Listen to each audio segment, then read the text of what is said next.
트럼프 대통령이요, 최근에 김정은과는 대선 전에 안 만난다라고 밝힌 것으로 알려져서 우리 청와대가 당혹감에 휩싸였습니다. 북한이 미국의 양보를 요구하며 실무협상도 거부하자 트럼프 대통령이 일종 열받은 거예요. 그 대선에 별 도움도 되지 않는 이런 판단하에 북핵 이슈보다는 일단 난 재선부터 북한에 관심 끄겠다는 거죠.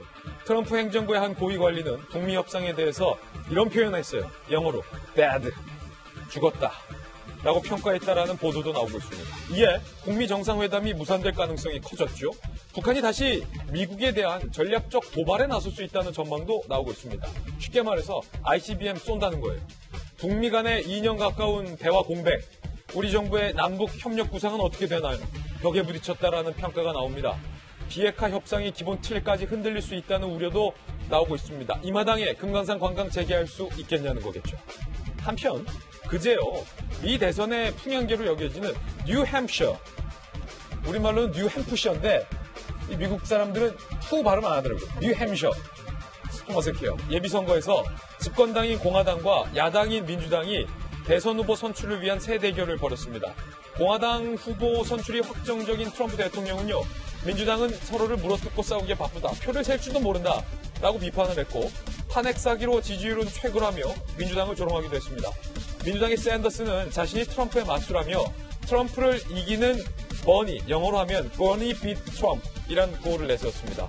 이 가운데 공화당 지지자들은 중도 온건 성향의 부티 지지보다 강경 진보인 샌더스가 트럼프의 더 손쉬운 상대로 판단해서 샌더스 후보를 역선택할 가능성까지 얘기가 나오고 있는 상황이라고 합니다. 일단은 북한학과 주임 교수님인 박상철, 여기저기 또 많이 전문 영역을 또 이렇게 했어요. 아는 사람도 많이 나오고. 일단은 트럼프 대통령이 북한하고 얘기 안 해. dead. 우리 정부는 통일부 장관도 금강산 관광 하겠다라고 하는데 할 수 있겠습니까? 개인정보 홍보를 하자면 제가 가장 자랑스러운 직책이 20년이 넘는 북한학과 주임 교수입니다. 그러니까요. 그래서 제가 꼭 북한학으로 좀 불려간 적이 별로 없어가지고 제가 좀 전문적으로 이야기를 하겠다. 전화하니까 또 이렇게. 고맙습니다. 남북 관계요. 미국이 굉장히 중요한 변수는 변수예요. 그런데 대한민국이 두 가지 입장에 있다는 걸 우리가 국민들도 알아야 되고, 김현철 통일부 장관과 청와대도 알아야 되는 것이, 지금 상황에서 이 당사자로서의 한국이 있고 중재자로서 한국이 있어요. 네. 중재자로서 한국은 잘 알겠지만 북한과 미국 간에 이거 핵을 없애느냐 전쟁이냐를 중재자로서 관리를 잘해야 돼요. 예.